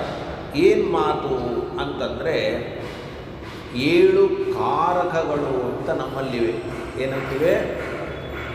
ಕನ್ನಡದಲ್ಲಿ ರಾಮನು, ರಾಮನನ್ನು, ರಾಮನಿಂದ, ಅನ್ನು, ಇಂದ, ಗೆ ಅಂತ. ಮೊದಲನೇದು ಪ್ರಥಮ ಇದ್ದರೆ ಅದಕ್ಕೇನಂತಾರೆ? ಕರ್ತೃಕಾರಕ. ಪ್ರಥಮ ಇದ್ದರೆ ಏನಂತಾರೆ? ಕರ್ತೃಕಾರಕ. ದ್ವಿತೀಯ ಇದ್ದರೆ ಕರ್ಮಕಾರಕ. ತೃತೀಯ ಇದ್ದರೆ ಕರಣಕಾರಕ. ಹೀಗೆ ಒಂದೊಂದು ಅಧಿಕರಣಕಾರಕ. 7 ವಿಭಕ್ತಿಗೆ ಒಂದೊಂದಕ್ಕೆ ಒಂದೊಂದು ಕಾರಕ ಅಂತ ಕರೀತಾರೆ. ಗೊತ್ತಾಯ್ತಲ್ಲ ನಾ ಹೇಳಿದ್ದು? ನಾ ಇದನ್ನ ಯಾಕೆ ಹೇಳಿದೆ ಅಂತಂದರೆ, ಒಂದು ಕಡೆ 2 ಕಾರಕ ಬರಬಹುದೋ ಇಲ್ಲೋ. ಈ 7ರಲ್ಲಿ ಒಂದೇ 2 ಆಗಬಹುದೋ ಇಲ್ಲೋ. ಆಗತ್ತೆ. ಆದಮೇಲೆ ಒಂದೇ ಕರ್ತ ಕರ್ಮ ಯಾಕಾಗಬಾರ್ದು ಅಂತ ನಮ್ಮ ಪ್ರಶ್ನೆ. ನಾ ಹೇಳಿದ ಅರ್ಥ ಆಯ್ತಾ ನಿಮಗೆ? 7 ಇದೆ ಒಟ್ಟು, ಅದಕ್ಕೇನಂತಾರೆ? ಕಾರಕ ಅಂತ ಕರೀತಾರೆ. ಒಂದು ವಸ್ತುವಿನಲ್ಲಿ 2 ಕಾರಕ ಸೇರ್ತದೋ ಇಲ್ಲೋ.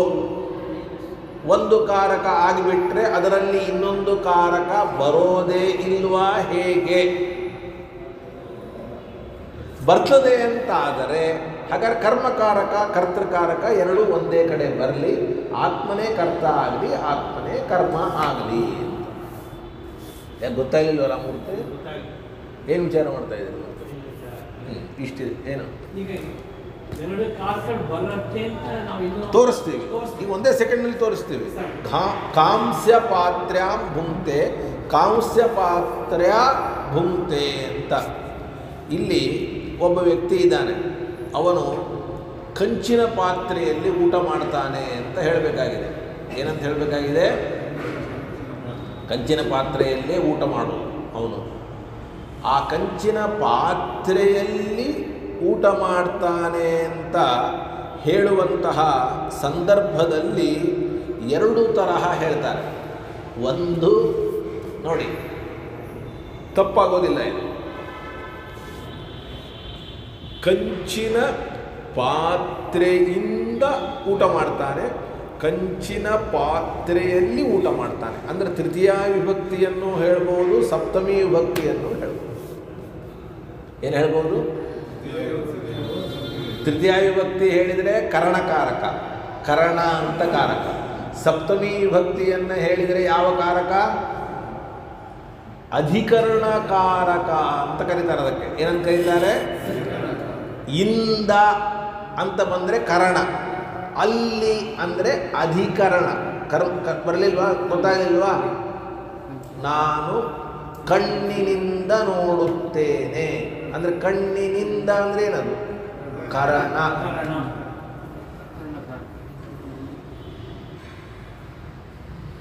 ಎರಡು ಹೇಳ್ಬೋದು. ಪಾತ್ರೆಯಿಂದ ಊಟ ಮಾಡ್ತಾನೆ ಅಂದರೆ ಅದೇನು ತಪ್ಪಿಲ್ಲ, ಪಾತ್ರೆಯಲ್ಲಿ ಊಟ ಮಾಡ್ತಾನೆ ಅಂದರೂ ತಪ್ಪಿಲ್ಲ. ಹಾಗಾದರೆ ಪಾತ್ರೆ ಅನ್ನುವ ಒಂದೇ ವಸ್ತುವಿನಲ್ಲಿ ಯಾವ 2 ಕಾರಕಗಳು ಬಂದವು? ಅಧಿಕರಣಕಾರಕ ಮತ್ತು ಕರಣಕಾರಕ. ಅಂದರೆ ತೃತೀಯ ವಿಭಕ್ತಿ ಮತ್ತು ಸಪ್ತಮಿ ವಿಭಕ್ತಿ ಬಂದ ಮೇಲೆ ಪ್ರಥಮ ವಿಭಕ್ತಿ ಮತ್ತು ದ್ವಿತೀಯ ವಿಭಕ್ತಿಗಳು ಒಂದರಲ್ಲೇ ಯಾಕೆ ಬರಬಾರದು? ಪ್ರಥಮ ವಿಭಕ್ತಿ ಕರ್ತೃ, ದ್ವಿತೀಯ ವಿಭಕ್ತಿ ಕರ್ಮ. ಹೇಗೆ ತೃತೀಯ ವಿಭಕ್ತಿ ಸಪ್ತಮಿ ವಿಭಕ್ತಿ 2 ಕೂಡ ಒಂದು ಕಡೆ ಬಂದಿದೆಯೋ ಅದರಂತೆ ಪ್ರಥಮ ವಿಭಕ್ತಿ ಮತ್ತು ದ್ವಿತೀಯ ವಿಭಕ್ತಿಗಳು ಯಾಕೆ ಬರಬಾರದು ಅನ್ನೋದೇ ಪ್ರಶ್ನೆ. ನೋಡಿ, ಕಿಂಚ ಅಸ್ತಿ ತಾವತ್ ಕಾರಕಾಂತರ ಅಂದರೆ ಇನ್ನೊಂದು ಕಾರಕದ ಸಮಾವೇಶ ಇದೆ. ಎಲ್ಲಿ ಅಂದರೆ ಕಾಂಸ್ಯ ಪಾತ್ರ್ಯ ಭುಂಕ್ತೆ, ಇದು ತೃತೀಯ ವಿಭಕ್ತಿ ಪಾತ್ರೆಯಿಂದ. ಎರಡನೇದ್ದು ಕಾಂಸ್ಯ ಪಾತ್ರ್ಯಾಂ ಸಪ್ತಮಿ ವಿಭಕ್ತಿ ಇತ್ಯಾದಿ ಪ್ರಯೋಗ ದರ್ಶನಾತ್. ತಥಾ ಅದರಂತೆ ಕರ್ಮಕರ್ತೃರಪಿ ಕರ್ಮ ಹಾಗೂ ಕರ್ತೃಗಳ ಸಮಾವೇಶ ಆದರೆ ಏನು ವಿರೋಧ? ಯಾವ ವಿರೋಧವೂ ಕೂಡ ಇಲ್ಲ ಅಂತ ಇಷ್ಟು ಹೇಳಿದರು. ಮತ್ತೆ ಇದರ ಮೇಲೆ ಅವರು ಬಿಡೋದೇ ಇಲ್ಲ. ಇಲ್ಲರಿ, ಕರ್ಮ ಮತ್ತು ಕರ್ತ ಎರಡೂ ಕೂಡ ಬೇರೆಯೇ ಆಗಿರಬೇಕು, ಒಂದಾಗಲಿಕ್ಕೆ ಸಾಧ್ಯ ಇಲ್ಲ. ಕರ್ಮ ಕರ್ತರು ಎರಡೂ ಕೂಡ ಒಂದಾಗಲಿಕ್ಕೆ ನಾವು ಬಿಡೋದಿಲ್ಲ, ಎರಡೂ ಕೂಡ ಬೇರೆ ಬೇರೆ. ಒಂದು 100 ಕಡೆ ಕರ್ಮ ಕರ್ತರು ಎರಡೂ ಕೂಡ ಬೇರೆಯಾಗಿ ಕಂಡಿದೆ. ನೋಡಿ, ನನು ಚ ದೃಶ್ಯತೆ ತಾವತ್ ಕರ್ಮಕರ್ತೃರ್ಭೇದ. ನಮಗೆ ಭಾಳ ಕಡೆ ಕರ್ಮ ಬೇರೆ ಕರ್ತೃ ಬೇರೆ, ಕರ್ಮ ಬೇರೆ ಕರ್ತೃ ಬೇರೆ ಅಂತೆ ಕಂಡಿದೆ. ನ ಚ ವ್ಯಭಿಚಾರೋ ದೃಶ್ಯತೆ, ಎಲ್ಲಿಯೂ ಕೂಡ ಕರ್ಮಕರ್ತರ ಬೇರೆ ಅಂತನ್ನೋದಕ್ಕೆ ವ್ಯಭಿಚಾರ ಕಂಡಿಲ್ಲ. ಎಲ್ಲೆಲ್ಲಿ ಕರ್ಮಕರ್ತರ ಭಾವ ಇದೆಯೋ ಅಲ್ಲೆಲ್ಲೆಲ್ಲ ಭೇದವೇ ಇದೆ.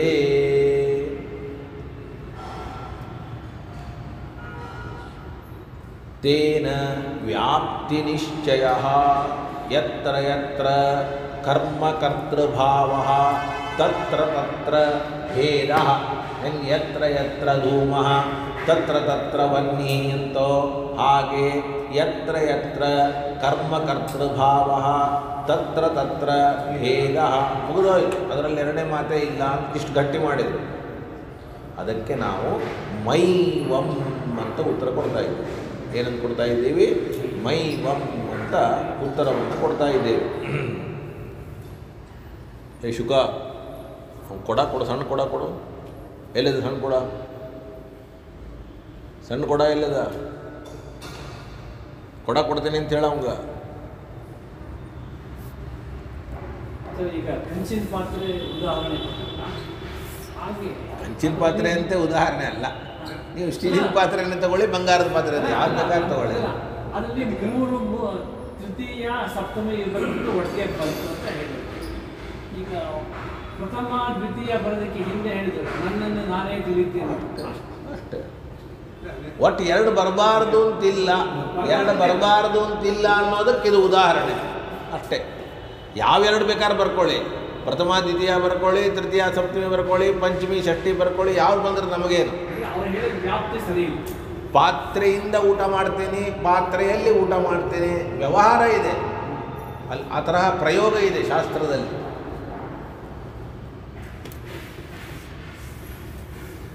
ಅದಕ್ಕೆ ನಾವು ಹೇಳ್ತೀವಿ, ನಾನು ನನ್ನನ್ನು ತಿಳಿಯುತ್ತೇನೆ ಅಂತಿದೆಯಲ್ಲ, ಮತ್ತು ಇಲ್ಲಿ ಏನು ಮಾಡ್ತೀಯಾ? ಇಲ್ಲಿ ಅಂತೂ ಕೂಡ ಕರ್ಮಕರ್ತೃ ಭಾವ ಇದೆ, ಆದರೆ ಅಭೇದವೇ ಇದೆ ಹೊರತಾಗಿ ಭೇದ ಇಲ್ಲ. ಆದ್ದರಿಂದ ಯತ್ರ ಯತ್ರ ಕರ್ಮಕರ್ತೃ ಭಾವ ತತ್ರ ತತ್ರ ಭೇದ ಅಂತ ವ್ಯಾಪ್ತಿಯನ್ನು ಹೇಳಲಿಕ್ಕೆ ಸಾಧ್ಯ ಇಲ್ಲ. ನೋಡಿ, ದರ್ಶನ ಮಾತ್ರಸ್ಯ ವ್ಯಾಪ್ತ್ಯ ನಿಶ್ಚಾಯಕತಾಯಾಃ ವಕ್ಷಮಾಣತ್ವಾತ್. ನಾವು ಸಹಚಾರ ದರ್ಶನ ಮತ್ತು ವ್ಯಭಿಚಾರ ಅದರ್ಶನ ಇದು ಇದೇ ಅಂದ ಮಾತ್ರಕ್ಕೆ ಇದೇ ವ್ಯಾಪ್ತಿಗೆ ನಿಶ್ಚಾಯಕವಲ್ಲ. ಏನಲ್ಲ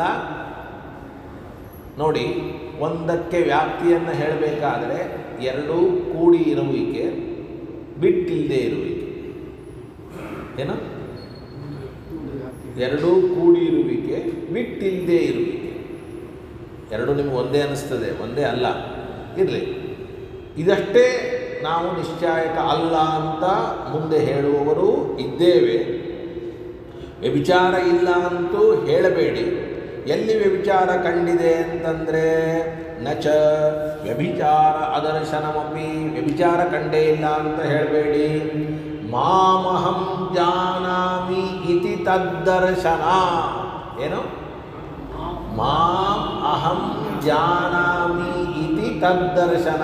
ಏನಂದರೆ ಮಾಮಹಂ ಜಾನಾಮಿ ಅನ್ನುವಲ್ಲಿ ವ್ಯಭಿಚಾರ ಕಂಡಿದೆ.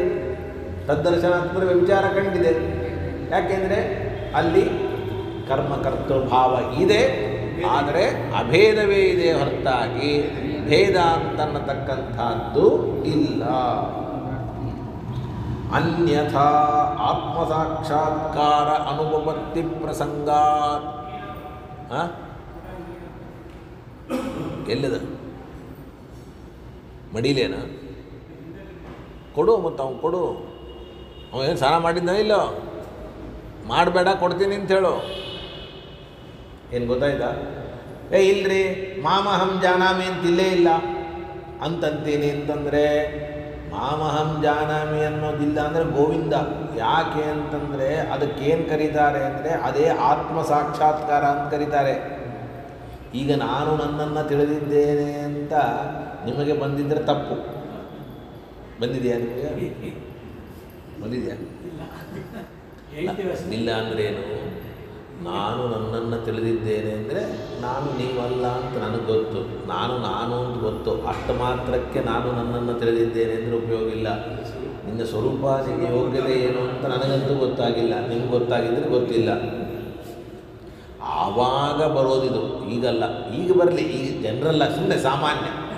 ನಾನು ನನ್ನನ್ನು ತಿಳಿದಿದ್ದೇನೆ ಅಂತಂದರೆ ನಾನು ಇನ್ನೊಬ್ಬರು ನನ್ನನ್ನು ತಿಳಿದಿಲ್ಲ, ನಾನು ನನ್ನನ್ನಂತೆ ತಿಳಿದಿದ್ದೀನಿ. ಇಷ್ಟೇ ಆದರೂ ಉಪಯೋಗ ಇಲ್ಲ, ಅದಕ್ಕಿಂತ ದೊಡ್ಡದು. ಅದಕ್ಕೇನು ಕರೀತಾರೆ? ಆತ್ಮ ಸಾಕ್ಷಾತ್ಕಾರ ಅಂತ ಕರೀತಾರೆ. ಎರಡು ಬೇಕು. ಒಂದು ಪರಮಾತ್ಮ ಸಾಕ್ಷಾತ್ಕಾರ, ಇನ್ನೊಂದು ಜೀವ ಸಾಕ್ಷಾತ್ಕಾರ. ಒಂದು ಜೀವಾಚ್ಛಾದಿಕ, ಇನ್ನೊಂದು ಪರಮಾಚ್ಛಾದಿಕ. ಜೀವಾಚ್ಛಾದಿಕ ಹೋದರೆ ಅದು ಆತ್ಮಜ್ಞಾನ, ಆತ್ಮ ಸಾಕ್ಷಾತ್ಕಾರ. ಪರಮಾಚ್ಛಾದಿಕ ಹೋದರೆ ಪರಮಾತ್ಮಜ್ಞಾನ. ಅದನ್ನೇನಿಗೆ ಸದ್ಯಕ್ಕೆ ತಗೊಳ್ಳೋದು ಬೇಡ, ಇರಲಿ. ಆದರೂ ಕೂಡ ನನ್ನ ಜ್ಞಾನ ನನಗಾಗಿದೆ ಅಲ್ಲೇ? ಆಗೇ ಇಲ್ಲ, ಆಗೋದೇ ಬೇಡ. ಆದ್ದರಿಂದ ನೀವು ಇದನ್ನು ಉದಾಹರಣೆ ಕೊಡಬೇಡಿ ಅಂತಂದರೆ ಮಾಮಹಂ ಜಾನಾಮಿ ಅನ್ನೋದೇ ಇಲ್ಲ. ಅದಕ್ಕೆ ಯುಕ್ತಿ ಮಲ್ಲಿಕಾದಲ್ಲಿ ವಾದಿರಾಜ ಸ್ವಾಮಿಗಳು ಇದನ್ನು ತುಂಬ ವಿಸ್ತಾರವಾಗಿ ನಿರೂಪಣೆ ಮಾಡಿದರು. ಕೊನೆಗೆ ಅವರು ಒಪ್ಕೊಳ್ಳಿಲ್ಲ. ನಿಮಗೆ ಆಶ್ಚರ್ಯ ಆಗ್ತದೆ, ವಾದಿರಾಜ ಸ್ವಾಮಿಗಳು ಈ ಥರ ಮಾತಾಡ್ತಾರಾ ಅಂತ. ಕೊನೆಗೆ ಅವರು ಹೇಳಿದರು, ನನ್ನ ಜ್ಞಾನ ನನಗಾಗಿದೆ ಅನ್ನೋದನ್ನು ನೀವು ಒಪ್ಕೊಳ್ಳೋದೇ ಇಲ್ಲ ಅಂತಂದರೆ ನಿನ್ನ ಹೆಂಡತಿ ಸಾಯ್ತಾಳೆ ಅಂತ ಹಿಂಗೆ ಕೇಳಿಬಿಟ್ರು. ಸತ್ಲು ಅಂತ ಇಟ್ಕೊಂಡಾಗ ನೀ ಅಳ್ತಿದ್ದೆ. ಅಳುವಾಗ ಹೆಂಗೆ ಅಳ್ತಿದ್ದೆ? ಇಲ್ಲ, ಎದೆ ಬಡ್ಕೊಂಡು ಅಳ್ತಿದ್ದೆ. ಯಾರು ಎದೆ ಬಡ್ಕೊಂಡು ಅಳ್ತೀಯ? ಯಾರು ಎದೆ ಬಡ್ಕೊಂಡು ಅಳ್ತೀವಿ? ಎದುರಿಗಿದ್ದವ್ರು ಎದೆ ಬಡಿತಾನೋ ತನ್ನ ಎದೆ ಬಡ್ಕೊಂಡು? ಹಾಗಾದ್ರೆ ತನ್ನ ಎದೆ ಬಡ್ಕೊಂಡು ಅಳ್ತಾನೆ ಅಂತಾದರೆ ಕರ್ಮ ಮತ್ತು ಕರ್ತೃ ಒಂದೇ ಆಯ್ತಲ್ಲ. ಅಲ್ಲಿ ಬಡ್ಕೊಳ್ಳೋದು ತಾನೇ, ತನ್ನನ್ನೇ ಬಡ್ಕೊಳ್ಳೋದು, ಇನ್ನೊಬ್ಬರನ್ನಲ್ಲ. ಈ ಉದಾಹರಣೆ ಕೊಟ್ಟಿದ್ದಾರೆ. ಅಂದರೆ ಅದರ ಅಭಿಪ್ರಾಯ, ಕರ್ಮ ಕರ್ತೃ ಒಂದೇ ಆಗುವ ಸ್ಥಳ ಉಂಟು, ಇಲ್ಲ ಅಂತನಬೇಡ. ಬರೀ ಮಾಮಹಂ ಜಾನಾಮಿ ಮಾತ್ರ ಅಲ್ಲ, ನೀನು ಅತ್ತಾಗ ನಿನ್ನ ಎದೆಯನ್ನು ಬಡಿದುಕೊಂಡು ನೀನು ಅತ್ತರೆ ಆವಾಗ ನೀನೇ ಕರ್ಮ ಆಗ್ತೀಯ, ನೀನೇ ಕರ್ತ ಆಗ್ತೀಯ. ಯಾವುದಕ್ಕೆ? ಬಡಿದುಕೊಳ್ಳುವ ಕ್ರಿಯೆಗೆ. ಮತ್ತು ಇದನ್ನು ಕೇಳಿ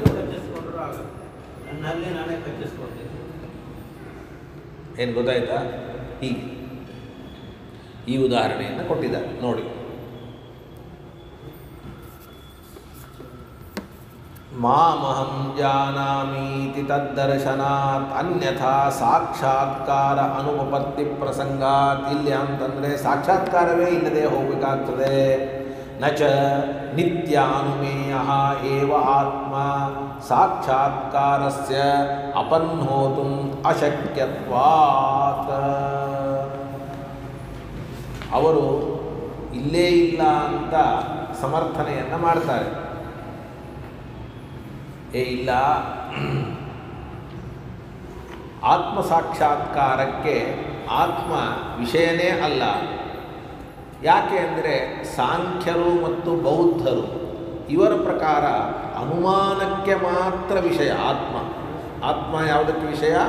ಅನುಮಾನಕ್ಕೆ ಮಾತ್ರ ವಿಷಯ ಅಂತ ಹೇಳ್ತೀವಿ ಅಂತಂದರೆ ಹಾಗೆ ಹೇಳಲಿಕ್ಕೆ ಬರೋದಿಲ್ಲ. ಯಾಕೆ ಅಂದರೆ ಪ್ರತಿಯೊಬ್ಬ ವ್ಯಕ್ತಿಗೂ ಕೂಡ ತನ್ನ ಸಾಕ್ಷಾತ್ಕಾರ ತನಗೆ ತನ್ನಿಂದಲೇ, ಅಂದರೆ ಬೇರೆ ಪ್ರಮಾಣದಿಂದ ಅಲ್ಲ, ತನ್ನಿಂದಲೇ ಇದ್ದದ್ದರ ಅನುಭವ ಇದೆ. ಅದಕ್ಕೋಸ್ಕರವಾಗಿ ಆತ್ಮ ಇವನು ಬೇರೆ ಪ್ರಮಾಣದಿಂದ ತಿಳಿಯಲ್ಪಡ್ತಾನೆ ಅಂತ ಹೇಳುವುದು ಸರಿಯಾದದ್ದಲ್ಲ. ಕಲ್ಪನೆ ಬರ್ತಾ? ಏನು ಹೇಳಿ?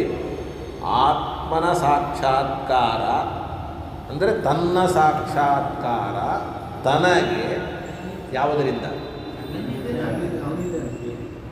ಅದಕ್ಕೆ ನಾನು ನಿಮಗೆ ಕೇಳ್ತಾ ಇದ್ದೆ, ನೀವು ಯಾವತ್ತು ಹುಟ್ಟಿದ್ದೀರಿ ಅವತ್ತಿನಿಂದ ನಿಮಗೆ ಬೇಕಾದಷ್ಟು ಜನ ವಸ್ತುಗಳ ಜ್ಞಾನಗಳನ್ನು ಮಾಡಿಕೊಟ್ಟಿದ್ದಾರೆ, ಪರಿಚಯ ಮಾಡಿಸ್ಕೊಟ್ಟಿದ್ದಾರೆ, ಜ್ಞಾನ ಮಾಡಿಸ್ಕೊಟ್ಟಿದ್ದಾರೆ. ಅಪ್ಪ ಅಮ್ಮ ಶಿಕ್ಷಕರು ಶಾಲೆಯಲ್ಲಿ ಮಾಡಿಸ್ಕೊಟ್ಟಿದ್ದಾರೆ. ಆದರೆ ನಿನ್ನ ಪರಿಚಯವನ್ನು ನಿನಗೆ ಯಾರು ಮಾಡಿಸ್ಕೊಟ್ಟಿದ್ದಾರೆ? ಇವರು ರಾಮಾಚಾರ್ಯರು ಮಾಡಿಸ್ಕೊಟ್ರು, ಇವರು ಕೃಷ್ಣಾಚಾರ್ಯರು ಮಾಡಿಸ್ಕೊಟ್ರು, ಇವರು ಸುಧಾ ಅಂತ ಮಾಡಿಸ್ಕೊಟ್ರು.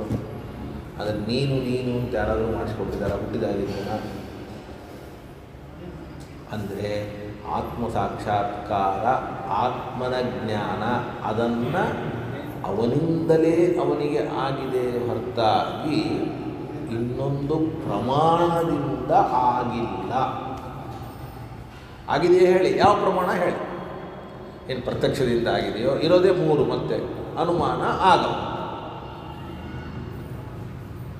ಆದ್ದರಿಂದ ಸಾಕ್ಷಿಯಿಂದಲೇ ಸಾಕ್ಷಿಯ ಅನುಭವ ಸಾಕ್ಷಿಗೆ ಹೊರತಾಗಿ ಇನ್ನೊಂದರಿಂದ ಅಲ್ಲ ಅನ್ನುವುದನ್ನು ಅಂಗೀಕಾರ ಮಾಡಲೇಬೇಕು.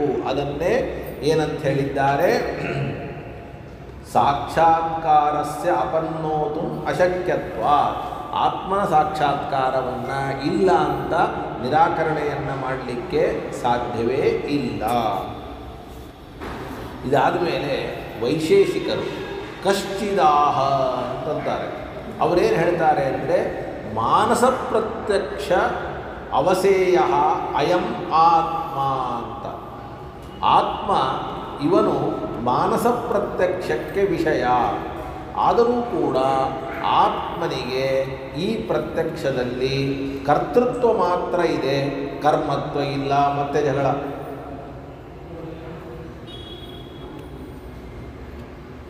ಆತ್ಮಕರ್ತೃಕವಾದ ನಾನು ಅಂತೊಂದು ಪ್ರತ್ಯಯ ಇದೆ. ಆ ಪ್ರತ್ಯಯದಲ್ಲಿ ತೋರುವ ಮಾತ್ರದಿಂದ ಆತ್ಮನ ಅಪರೋಕ್ಷತ್ವ ಅಂತನ್ನುವಂಥದ್ದು ಸಿದ್ಧವಾಗ್ತದೆ. ನಾವೇನು ಮಾಡಬೇಕಾಗಿದೆ? ಒಂದೇ ಜ್ಞಾನದಲ್ಲಿ ಕರ್ತ ಮತ್ತು ಕರ್ಮ ಎರಡನ್ನೂ ಒಬ್ಬರನ್ನೇ ಮಾಡಬೇಕಾಗಿದೆ. ಅದನ್ನು ಹೇಗಾದರೂ ಮಾಡಿ ತಪ್ಪಿಸುವ ಪ್ರಯತ್ನ ಅವರದು. ಇಲ್ಲಪ್ಪ ಕರ್ಮನೂ ಒಂದೇ ಕರ್ತೃ ಒಂದೇ ಅಂತ ಹೇಳುವ ಪ್ರಯತ್ನ ನಮ್ಮದು. ಈಗ ಅವರೇನಂತಾರೆ? ಅವರು ಅಂದರೆ ವೈಶೇಷಿಕರು. ವೈಶೇಷಿಕರೇನಂತಾರೆ ಅಂತಂದರೆ ಮಾನಸ ಪ್ರತ್ಯಕ್ಷ ಅಂತಿದೆ. ಅಹಂ ಅನ್ನೋದೇ ಅದು, ಬೇರೆ ಅಲ್ಲ. ಎಲ್ಲ ಸಾಕ್ಷಿ ಪ್ರತ್ಯಕ್ಷ ಅಂತ ನಾವಂತೀವಿ, ಮಾನಸ ಪ್ರತ್ಯಕ್ಷ ಅಂತ ಅವರಂತಾರೆ. ಮಾನಸ ಪ್ರತ್ಯಕ್ಷದಲ್ಲಿ ಆತ್ಮನು ವಿಷಯನಾಗ್ತಾನೆ. ಆದರೂ ಆ ಆತ್ಮನಿಗೆ ಪ್ರತ್ಯಕ್ಷದಲ್ಲಿ, ಮಾನಸ ಪ್ರತ್ಯಕ್ಷದಲ್ಲಿ ಕರ್ತೃತ್ವ ಇದೆ ಅಂತ ಒಪ್ಪಿಕೊಳ್ತೇವೆ ಹೊರತಾಗಿ ಕರ್ಮತ್ವ ಇಲ್ಲ ಅಂತ ಹೇಳ್ತಾರೆ. ಇದು ಸರಿಯಾದದ್ದು ಅಲ್ಲ. ತಥಾಪಿ ಕರ್ತೃತಾ ಏವ ಅಸ್ಯ ನ ಕರ್ಮತಾ ಆತ್ಮಕರ್ತೃಕೆ ಅಹಂ ಪ್ರತ್ಯಯೇ ಪ್ರತಿಭಾಸಮಾತ್ರೇಣ ತದಾಪರೋಕ್ಷ ಸಿದ್ಧೇಹೇ ಅಂತ ಇಷ್ಟು ಅವರ ವಾದ. ತತ್ ಕರ್ಮತಾ ಅತಿರಿಕ್ತ ಪ್ರತಿಭಾಸ ಅನಿರುಕ್ತೆ ರಿಕ್ತಮೇವ ವಚನಂ. ಯಾಕೆಂದರೆ ನಾನು ಅಂಬುವಂತಹ ಪ್ರತ್ಯಯದಲ್ಲಿ ಪ್ರತಿಭಾಸವಾಗುವುದು ಅಂತಂದರೆ ಆ ಪ್ರತ್ಯಯಕ್ಕೆ ವಿಷಯವಾಗುವುದು ಅಂದರೂ ಒಂದೇ. ಏನು ಗೊತ್ತಾಯ್ತಾ? ನಾನು ಅನ್ನುವ ಪ್ರತ್ಯಯದಲ್ಲಿ ತೋರುವುದು ಅಂದರೂ ಒಂದೇ, ನಾನು ಅನ್ನುವ ಪ್ರತ್ಯಯದಲ್ಲಿ ನಾನು ವಿಷಯನಾಗಿದ್ದೇನೆ ಅಂದರೂ ಒಂದೇ. ಅಂದರೆ ಮತ್ತೆ ಯಥಾ ಪ್ರಕಾರ ಕರ್ಮ ಕರ್ತೃ ಎರಡೂ ಒಂದೇ ಆಗಬೇಕೇ ಹೊರತಾಗಿ ಬೇರೆ ಆಗಲಿಕ್ಕೆ ಸಾಧ್ಯ ಇಲ್ಲ. ವಿಷಯತ್ವವನ್ನು ಒಪ್ಪಿದ ಮೇಲೆ ಕರ್ಮತ್ವವನ್ನು ಒಪ್ಪಬೇಕು. ಯಾಕೆಂದರೆ ಕರ್ಮತ್ವ ಬೇರೆ ಅಲ್ಲ, ವಿಷಯತ್ವ ಅಂತನ್ನುವಂಥದ್ದು ಬೇರೆ ಅಲ್ಲ. ತತ್ ಕರ್ಮಾತಿರಿಕ್ತ ಪ್ರತಿಭಾಸ ಅನಿರುಕ್ತೆ ರಿಕ್ತಮೇವ ವಚನಂ ಕಿಂಚ ಅಹಮಿತಿ ಪ್ರತ್ಯಯಃ ಸಕರ್ಮಕೋ ನವ ನೇತಿ ಪಕ್ಷೋ ಅನುಭವ ವಿರುದ್ಧ. ಇಲ್ರಿ, ಅಹಂ ಅನ್ನುವುದರಲ್ಲಿ ಕರ್ತೃತ್ವ ಮಾತ್ರ ತೋರ್ತಾ ಇದೆ, ಕರ್ಮತ್ವ ತೋರ್ತಾ ಇಲ್ಲ ಅನ್ಲಿಕ್ಕೆ ಬರೋದಿಲ್ಲ.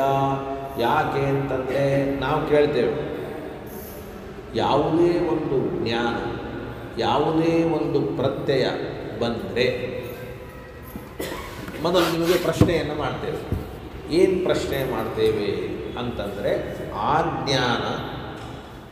ಜ್ಞಾನ ಸಕರ್ಮಕ ಹೌದೋ ಅಲ್ಲೋ, ಕರ್ಮ ಉಳ್ಳದ್ದು ಹೌದೋ ಅಲ್ಲೋ, ಇಷ್ಟೇ ಅಲ್ಲ. ಎರಡು ಥರ ಇರುತ್ತೆ. ಮತ್ತು ಕ್ರಿಯೆಗಳಲ್ಲಿ ಅಕರ್ಮಕ ಕ್ರಿಯೆ ಸಕರ್ಮಕ ಕ್ರಿಯೆ ಅಂತ ಎರಡೂ ಇದೆ. ಎಲ್ಲ ಕ್ರಿಯೆಗಳಿಗೂ ಕರ್ಮ ಇರಬೇಕು ಅಂತನ್ನುವ ನಿಯಮ ಇಲ್ಲ. ನಾವು ಎಲ್ಲ ಕರ್ಮದ ಬಗ್ಗೆ ಕೇಳ್ತಾ ಇಲ್ಲ, ಜ್ಞಾನರೂಪವಾದ ಕರ್ಮದ ಬಗ್ಗೆ ಕೇಳ್ತಾ ಇದ್ದೇವೆ. ಈಗ ನಾನು ಹೋಗುತ್ತೇನೆ, ಇದು ಹೋಗುವುದು ಅನ್ನುವ ಕ್ರಿಯೆ, ಇದು ಸಕರ್ಮಕ ಕ್ರಿಯೆನೋ ಅಕರ್ಮಕ ಕ್ರಿಯೆನೋ? ಯಾರು ಹೇಳಿದ್ರಪ್ಪ? ಯಾರು ಹೇಳಿದ್ರು ಇಲ್ಲಿಗೆ? ಶಾಲೆ. ಮತ್ತು ಅದನ್ನೇ ಕೇಳಿದೆ. ಅಲ್ಲೋ ಹೋಗೋದು ಕ್ರಿಯೆ ಅನ್ನೋದು ಅಕರ್ಮಕ ಅಂತೀಯಲ್ಲೋ ಮಾರಾಯ. ಇಷ್ಟೆಲ್ಲ ಕೇಳಿ ಅಲ್ಲಿ ಗೊತ್ತಿರೋದಲ್ಲಪ್ಪ, ಎಲ್ಲಿಗೆ ಅನ್ನೋದು ಅದನೋ ಇಲ್ಲೋ ಇದ್ರೆ ಮುಗಿದೋಯ್ತು, ಅದು ಸಕರ್ಮಕ. ಏನನ್ನು ಅಥವಾ ಎಲ್ಲಿ ಅಂತನ್ನುವಂತಹ ಪ್ರಶ್ನೆ ಬಂದರೆ ಅದು ಸಕರ್ಮಕ, ಪ್ರಶ್ನೆ ಬರಲಿಲ್ಲ ಅಂತಂದರೆ ಅಕರ್ಮಕ. ಅರ್ಥ ಆಗಲಿಲ್ಲ? ನೀವು ತಲೆಯಲ್ಲಿ ಕ್ರಿಯೆಗಳನ್ನು ತಂದ್ಕೊಳ್ಳಿ. ಆ ಕ್ರಿಯೆಗಳಿಗೆ ಏನು, ಯಾರು, ಎಲ್ಲಿ ಅಂತ ಪ್ರಶ್ನೆ ಬಂದರೆ ಆ ಕ್ರಿಯೆ ಏನು? ಬರೀ ಹೋಗುತ್ತೇನೆ ಅಂದರೆ ಸುಮ್ಮನೆನಾ? ಎಲ್ಲಿ ಹೋಗ್ತಿದ್ದಿ? ಮಾಡ್ತೀನಿ ಅಂದರೆ ಏನು ಮಾಡ್ತಿದ್ದಿ? ತಿಂತೀನಿ ಅಂದರೆ ಏನು ತಿಂತಿದ್ದಿ? ಬರೋದಿಲ್ವಾ? ನಾನು ಕೂಡುತ್ತೇನೆ, ಏನನ್ನು ಕೂಡುತ್ತೇನೆ ಅಂತ ಬರೋದಿಲ್ಲ. ಎಲ್ಲಿ ಕೂಡುತ್ತೇನೆ ಅಂತ ಬರ್ಕೊಳ್ಳಿ. ಆದರೆ ಏನನ್ನು ಅಥವಾ ಏನನ್ನು ಕುರಿತು, ಎಲ್ಲಿ ಅಂತನ್ನೋದು ಅದು ತಗೋಬಾರದು. ವಾಸ್ತವಿಕವಾಗಿ ಕರ್ಮದಲ್ಲಿ ತಗೋಬಾರದು. ನಾನು ಸುಮ್ಮನೆ ನಿಮ್ಮ ಕನ್ನಡದಲ್ಲಿ ಹೇಳಿದೆ.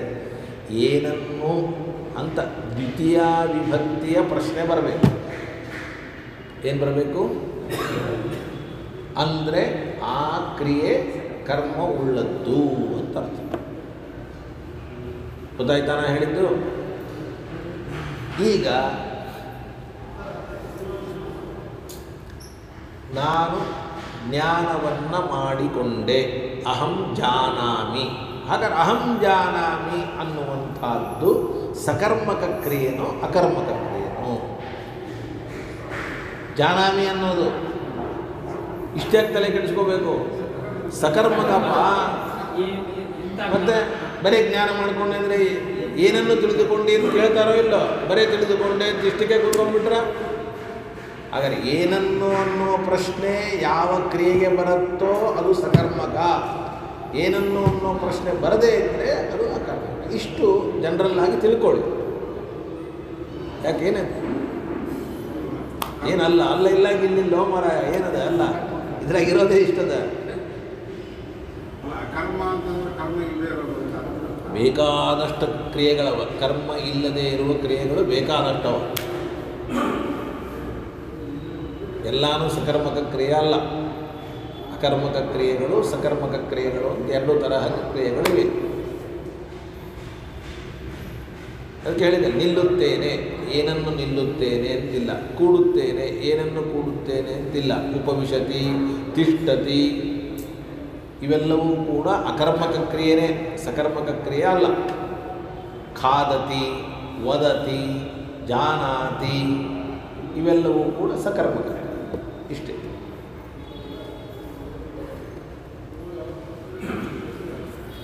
ಅದಕ್ಕೆ ಕೇಳ್ತಾರೆ ಅಹಂ ಅಂತ ಜ್ಞಾನ ಬರ್ತದಲ್ಲ, ಇದು ಸಕರ್ಮಕನೋ ಅಲ್ಲವೋ? ನೇತಿ ಪಕ್ಷೇ ಪಕ್ಷ ಅನುಭವ ವಿರೋಧ. ಇದು ಕರ್ಮನೇ ಇಲ್ಲ ಇದಕ್ಕೆ ಅಂತಂದರೆ ಅನುಭವ ವಿರೋಧ ಬರ್ತದೆ. ಯಾಕೆಂದರೆ ಜಾನಾತಿ ಅಂದ್ರೆ ಒಂದೇ ತಿಳಿಯುತ್ತೇನೆ, ಅದು ಸದಾ ಸಕರ್ಮಕತ್ವಾಭಾಸ, ಯಾವಾಗಲೂ ಕರ್ಮ ಉಳ್ಳದ್ದದು. ಆಜ್ಞೆ ಕರ್ಮ ಇದೆ ಅಂತಂದರೆ ಕಿಮಸ್ಯ ಕರ್ಮ, ಯಾವುದು ಕರ್ಮ ಹೇಳಿ? ನತಾವತ್ ಆತ್ಮಾತಿರಿಕ್ತಂ, ಆತ್ಮನನ್ನೇ ಕರ್ಮ ಅಂತ ಹೇಳಬೇಕೇ ಹೊರತಾಗಿ ಆತ್ಮನನ್ನು ಬಿಟ್ಟು ಬೇರೆ ಕರ್ಮ ಅಂತ ಹೇಳಲಿಕ್ಕೆ ಸಾಧ್ಯ ಇಲ್ಲ. ಯಾಕೆಂದರೆ ಘಟಾದೌ ಅಹಂ ಪ್ರತ್ಯಯ ಅದರ್ಶನಾತ್, ಘಟಾದಿಗಳಲ್ಲಿ ಅಹಂ ಪ್ರತ್ಯಯ ಬಂದಿದೆಯಾ? ಘಟದ ಜ್ಞಾನ ಆಗಬೇಕಾದ್ರೆ ಅಹಂ ಪ್ರತ್ಯಯ ಬಂದಿದೆಯಾ? ಇಲ್ಲೇನು ಬಂದಿದೆ? ಮಾಮಹಂ ಜಾನಾಮಿ ಅಂತ ಬಂದಿದೆ. ಆತ್ಮ ಸಂಬಂಧಿ ಸುಖಾಧಿಕಂ ಇತಿ ಚೇನ್ನ ತನ್ಮಾತ್ರಸ್ಯ ಕರ್ಮತಾಯ ಆತ್ಮ ಅಸಿದ್ಧಿ ಪ್ರಸಂಗ. ಅದನ್ನು ಮತ್ತೆ ಶ್ರೀಕೃಷ್ಣ